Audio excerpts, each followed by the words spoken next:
Welcome, welcome to the online lectures of Takshashila Institute of Commerce. First of all, I introduce myself. I am Riddhi Jani. Today we will discuss about your specialization subject, account and finance, and the subject name is auditing. એટલે કે આજે આપણે તમારે આવતા specialisation સબ્જેક્ટમાં જેમણે auditing વિષય એટલે કે અકાઉન્ટ અને માર્કેટિંગમાંથી એકાઉન્ટ વિષયનું સિલેક્શન કર્યું છે તેમના માટે આપણે આજે તેમને આવતો સ્પેશિયલાઇઝેશનનો પહેલો વિષય છે ઓડિટિંગ. તો એના સિલેબસ વિશેનું ડિસ્કશન છે એ આજના લેક્ચર્સમાં આપણે કરવાના છીએ. તો હવે તમે બધા ક્લિયર હશો કે તમે કોણે છે એ ઓડિટિંગ સબ્જેક્ટ એટલે કે અકાઉન્ટ અને માર્કેટિંગમાંથી અકાઉન્ટ સબ્જેક્ટ છે સિલેક્શન કર્યો છે. તો today we will start from the detail syllabus of your subject is auditing. તમારા સબ્જેક્ટમાં ઓડિટિંગ જેમનો સ્પેશિયલાઇઝેશનનો વિષય છે તેમને માટે આજે આપણે ઓડિટિંગના સિલેબસ વિશેની ચર્ચા કરવાના છીએ. ફર્સ્ટ ઓફ ઓલ તો I would say that this subject is a theory subject. ભલે તે અકાઉન્ટ અને ફાઇનાન્સમાં સબ્જેક્ટ આવે છે પણ તે સબ્જેક્ટ છે આખો થિયરીમાં આવે છે બિકોઝ તમને છે એ પ્રાઇમરી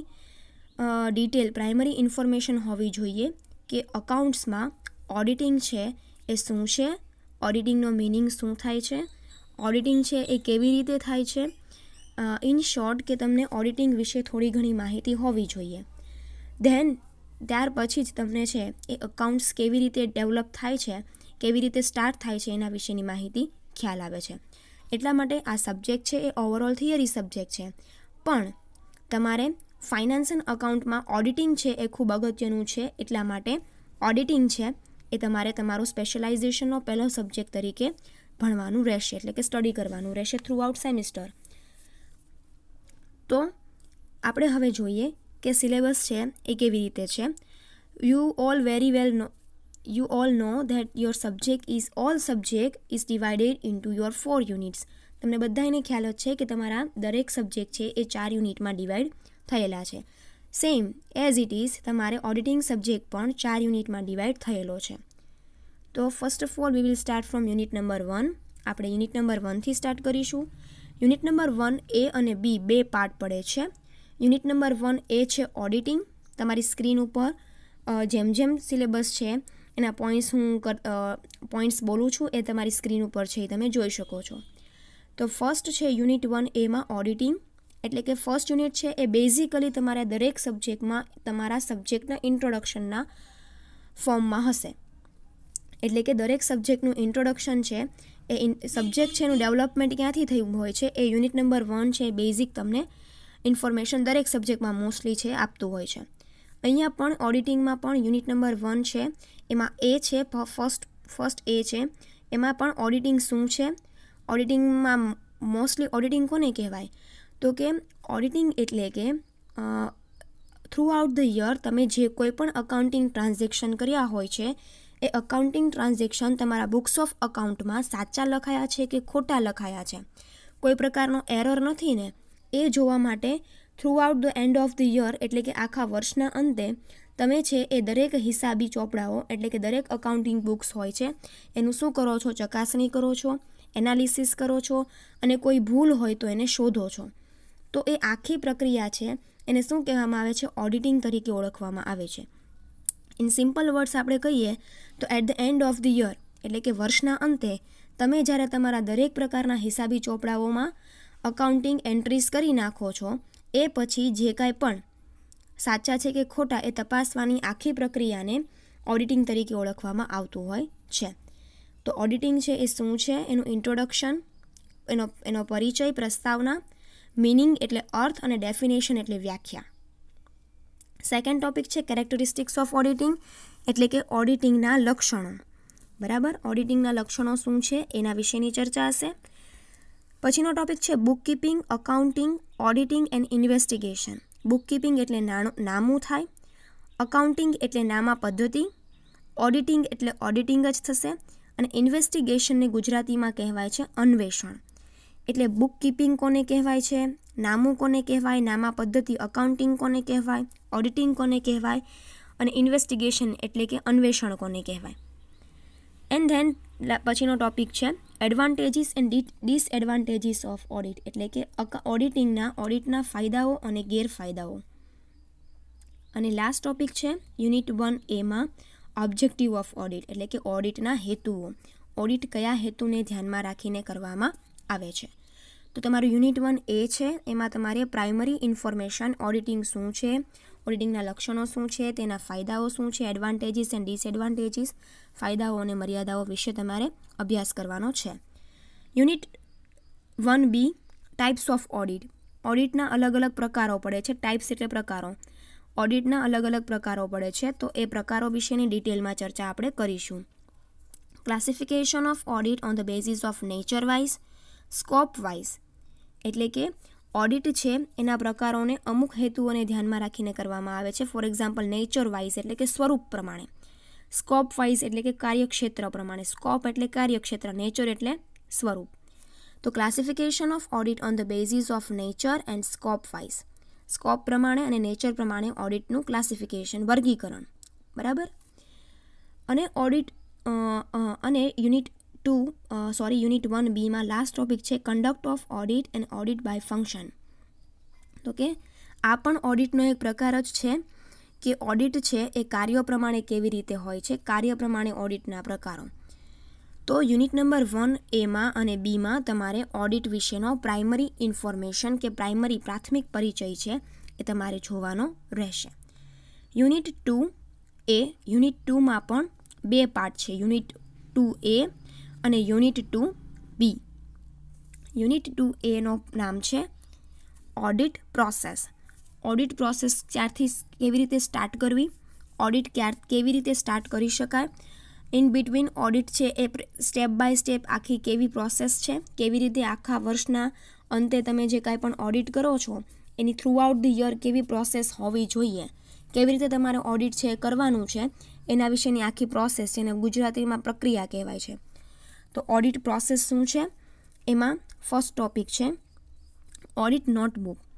ઓડિટ નોટબુક એટલે શું, તો કે ભાઈ ઓડિટમાં ડે ટુ ડે તમે તમારા જે કોઈ પણ અકાઉન્ટિંગ ટ્રાન્ઝેક્શન કરો છો, એટલે કે હિસાબી વ્યવહારો કરતા હો, એ હિસાબી વ્યવહારોની ડે ટુ ડે એટલે કે રોજબરોજની નોંધ રાખવામાં આવે છે.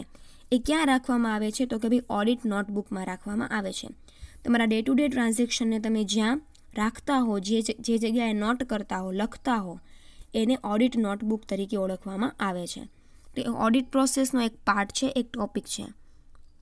બીજું auditors working paper and evidence. Auditor જ્યારે ઓડિટ કરતા હોય ત્યારે એ સમય દરમિયાન કેવા પેપર્સની એની જરૂરિયાત હોય, રિક્વાયરમેન્ટ હોય, બરાબર. એ અને એવિડન્સ એટલે કે પુરાવાઓ. ઓડિટ દરમિયાન જે કાંઈ પણ વર્કિંગ પેપર્સ અને ઓડિટના પુરાવાઓની એવિડન્સની જરૂરિયાત હોય, એ ઓડિટ પ્રક્રિયા દરમિયાન કેવા પ્રમાણપત્રો કે કેવા પેપર્સ છે એ જરૂર પડતા હોય, એના વિશેની માહિતી. Then audit procedure. પછી છે ઓડિટની આખી એક પ્રોસિજર હોય છે, એક આખી એનું પ્રકાર હોય છે, પ્રક્રિયા હોય છે કે થ્રુઆઉટ ઓડિટ છે એ સ્ટાર્ટ કેવી રીતે કરવું, કોઈ પણ કંપનીમાં સ્ટાર્ટ કર્યા પછીનું સ્ટેપ શું હોવું જોઈએ, એ એક આખી સ્ટેપ બાય સ્ટેપ આખી પ્રોસિજર આવે છે, એ તમારે જોવાની રહેશે. And last topic unit 2A છે કન્સિડરેશન ફોર કમેન્સિંગ ઓડિટ, એટલે કે ઓડિટ શરૂ કરતી વખતે ધ્યાનમાં રાખવાના મુદ્દાઓ. કોઈ પણ નવી કંપની હોય એ પહેલી જ વખત પોતાનું ઓડિટ કરતી હોય, તો એ નવી કંપની જ્યારે પહેલી વખત પોતાનું ઓડિટ કરતી હોય તો એ સમય દરમિયાન એણે કઈ બાબતોને ધ્યાનમાં રાખવી જોઈએ એના વિશેની આખી ચર્ચા. ધેન યુનિટ નંબર 2B છે ઓડિટ પ્રોગ્રામ. તો કે ભાઈ અલગ અલગ સંસ્થાઓ માટે અલગ ઓડિટ પ્રોગ્રામ છે એ કરવામાં આવે છે. ઓડિટ પ્રોગ્રામ એટલે શું, તો કે ભાઈ દરેક સંસ્થાઓને ધ્યાનમાં રાખીને, એ સંસ્થાના હેતુને ધ્યાનમાં રાખીને એક આખી ઓડિટ પ્રોસિજર છે એ તૈયાર કરવામાં આવતી હોય, એક આખો ઓડિટ પ્રોગ્રામ છે એ તૈયાર કરવામાં આવતો હોય છે. તો પહેલું છે educational audit program. Educational audit program એટલે શૈક્ષણિક સંસ્થાઓમાં કેવી રીતે ઓડિટ કરવામાં આવતું હોય એ. સેકન્ડ છે બેન્કિંગ કંપની ઓડિટ પ્રોગ્રામ. બેંકમાં છે એમાં પણ એન્ડ ઓફ ધ યર એટલે કે વર્ષના અંતે ઓડિટ કરવામાં આવતું હોય, તો એનો આખો ઓડિટ પ્રોગ્રામ કેવો હોય, કારણ કે બધામાં ઓડિટ પ્રોગ્રામ છે અલગ હોય છે, કારણ કે બધાનું કાર્ય પણ કેવું છે, અલગ છે. તો banking company audit program. Then insurance company audit program. તો કે ઇન્સ્યોરન્સ કંપનીમાં ઓડિટ આખું કેવી રીતે મેનેજ કરવામાં આવતું હોય છે. એન્ડ લાસ્ટ છે હોસ્પિટલ ઓડિટ પ્રોગ્રામ. તો કે ભાઈ હોસ્પિટલમાં ઓડિટ છે એ કેવી રીતે કરવામાં આવતું હોય છે. એટલે યુનિટ 2A અને યુનિટ 2Bમાં એક આખી ઓડિટ પ્રોસિજર, ઓડિટ પ્રોસેસ કેવી હોય, ઓડિટની આખી પ્રક્રિયા કેવી હોય અને જે તે સંસ્થાને ધ્યાનમાં રાખીને ઓડિટ પ્રોગ્રામ છે એ કેવો હોય, ઓડિટ કાર્યક્રમ કેવો હોય એના વિશેની ચર્ચા. Then unit number 3 internal check system and internal control.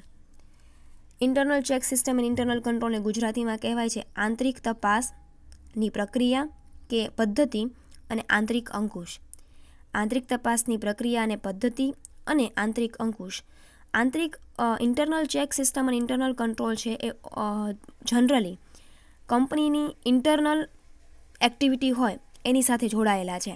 કંપનીની આંતરિક બાબતો સાથે છે એ મુખ્યત્વે ઇન્ટરનલ ચેક સિસ્ટમ અને ઇન્ટરનલ કંટ્રોલ છે એ જોડાયેલા હોય છે. બાહ્ય કંપની બહાર શું કામ કરે છે એના સાથે કોઈ લેવા દેવા હોતા નથી. ઇન્ટરનલી કંપની કેવા પ્રકારનું ઓડિટ કરતી હોય, ઇન્ટરનલી કેવા પ્રકારના ઓડિટ થતા હોય છે, કેવા પ્રકારે કંટ્રોલ રાખવામાં આવતો હોય છે કર્મચારીઓ ઉપર, એના કાર્યો ઉપર, એના વિશેની ચર્ચા. પહેલો ટોપિક છે meaning, definition and characteristics of internal check. તો કે ભાઈ આંતરિક તપાસની અર્થ શું થાય, એની વ્યાખ્યા અને એના લક્ષણો. બીજું advantages and limitation of internal check. તો કે ભાઈ આંતરિક તપાસના ફાયદાઓ અને મર્યાદાઓ. આંતરિક તપાસ કરવાથી કંપનીને શું ફાયદો છે અને શું ગેરફાયદો છે, શું એડવાન્ટેજીસ છે અને શું લિમિટેશન છે. Internal check of cash sales. તમે જ્યારે કોઈને રોકડ વેચાણ કર્યું હોય ત્યારે એ સમય દરમિયાન આંતરિક અંકુશની પ્રક્રિયા કેવી હોવી જોઈએ. એ internal check for a payment of wage. Wage એટલે શું થાય? વેતન. ગુજરાતીમાં એને વેતન કે મજૂરી કહેવાય, ઇંગ્લિશમાં એને વેજ કહેવાય. પેમેન્ટ એટલે શું? ચૂકવણી. તો કે ભાઈ તમે આંતરિક તપાસ, તમે જ્યારે વર્કર્સને એનું વેતન ચૂકવતા હો, એનો પગાર ચૂકવતા હો, એ સમય દરમિયાન તમારી આંતરિક તપાસ કેવી હોવી જોઈએ. એ સ્કોપ ઓફ ઇન્ટરનલ કંટ્રોલ એટલે કે આંતરિક અંકુશના કાર્યક્ષેત્ર. સ્કોપને શું કહેવાય? કાર્યક્ષેત્ર કહેવાય. એટલે આંતરિક તપાસના કાર્યક્ષેત્ર, આંતરિક તપાસ છે એ કેવી રીતે, કેટલા ક્ષેત્રોને ધ્યાનમાં રાખીને કરવામાં આવે છે. ઇન્ટરનલ ઓડિટ, આંતરિક ઓડિટ ગુજરાતીમાં કહેવાય છે આંતરિક ઓડિટ, ઇંગ્લિશમાં કહેવાય છે ઇન્ટરનલ ઓડિટ. ઇન્ટરનલ ઓડિટ શું છે એ. પછીનો ટોપિક છે objectives of internal audit. Internal ઓડિટના હેતુઓ શું છે? આંતરિક ઓડિટના હેતુઓ. લાસ્ટ છે distinguish of internal audit and statutory audit. એટલે કે સ્ટેટ્યુટરી ઓડિટને ગુજરાતીમાં કાનૂની ઓડિટ કહેવાય છે અને ઇન્ટરનલ ઓડિટને આંતરિક ઓડિટ કહેવાય છે. તો આંતરિક ઓડિટ અને કાનૂની ઓડિટ વચ્ચેનો તફાવત.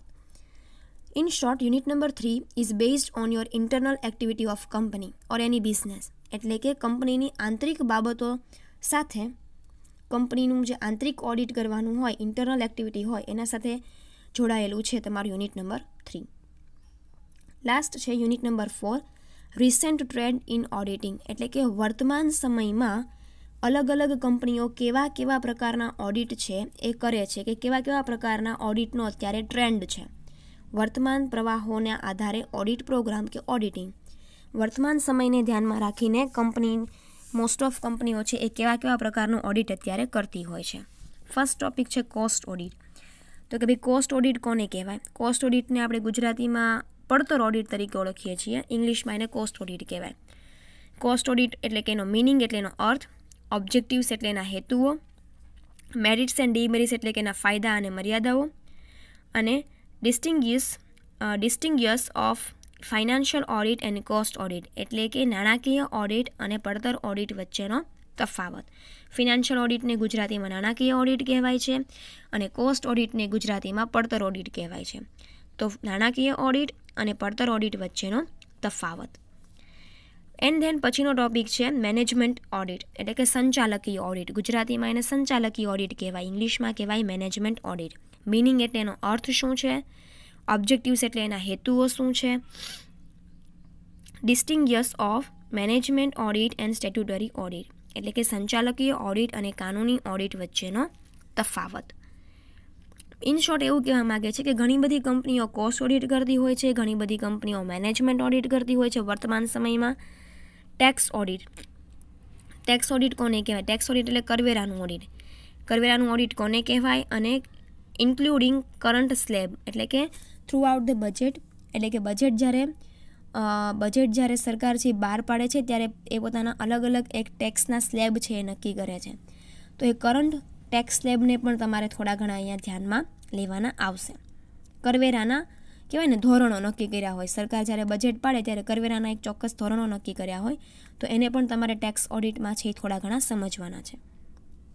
લાસ્ટ છે electronic data processing unit EDP audit, એટલે કે વર્તમાન સમયમાં આપણે બધા જોઈએ છીએ કે અકાઉન્ટ્સમાં પણ કમ્પ્યુટરનો ઉપયોગ છે એ કરવામાં આવે છે, ઓડિટિંગમાં પણ કમ્પ્યુટરનો ઉપયોગ છે એ કરવામાં આવે છે. તો electronics data processing unit and EDP audit, એટલે કે વર્તમાન સમયમાં ઇલેક્ટ્રોનિક્સ ડેટાના આધારે ઓડિટ કરવામાં આવતું હોય તો એ ઓડિટ કેવી રીતનું હોય છે એના વિશે. ઇન્ટ્રોડક્શન ઓફ EDP સિસ્ટમ, એટલે કે એનું એક પ્રાથમિક પરિચય, ઇલેક્ટ્રોનિક ડેટાબેઝ પ્રોસેસિંગનો એક પ્રાથમિક પરિચય.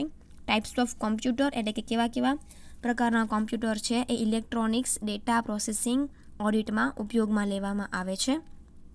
ઇન્ટરનલ સ્ટ્રક્ચર ઓફ કોમ્પ્યુટર, એટલે કે કોમ્પ્યુટરનું આખું સ્ટ્રક્ચર છે એ ઓડિટિંગ માટે કેવું હોય, કોમ્પ્યુટરનું આખી પદ્ધતિ છે એ ઓડિટિંગ માટે કેવી રીતે હોય એ. અને EDP કંટ્રોલ, એટલે કે એનો એક અંકુશ રાખવાની પ્રક્રિયા. વર્તમાન સમયમાં ઇલેક્ટ્રોનિક્સ કોમ્પ્યુટરનો ઉપયોગ કરીને ઓડિટિંગ કરવામાં આવે છે. તો લાસ્ટ ટોપિક છે એ શેના સાથે જોડાયેલો છે. ફોર એક્ઝામ્પલ આપણે ઉદાહરણ લઈ શકીએ ટેલી સોફ્ટવેર વર્તમાન સમયમાં ઇલેક્ટ્રોનિક્સ, એટલે કે કોમ્પ્યુટરના આધારે અકાઉન્ટિંગ છે રેકોર્ડ રાખે છે. તો યુનિટ નંબર 4 છે વર્તમાન સમયમાં તમારે કેવા રિસેન્ટ ટ્રેન્ડ કેવો છે ઓડિટિંગનો, એના વિશે તમારે થોડું ઘણું જોવાનું રહેશે. તો આ થઈ આપણે યુનિટ 1 to 4ની ઓડિટિંગના સિલેબસની ચર્ચા. હવે પછીના નેક્સ્ટ લેક્ચરથી આપણે યુનિટ નંબર 1થી તમારું ઓડિટિંગ છે સ્ટાર્ટ કરીશું. Thank you.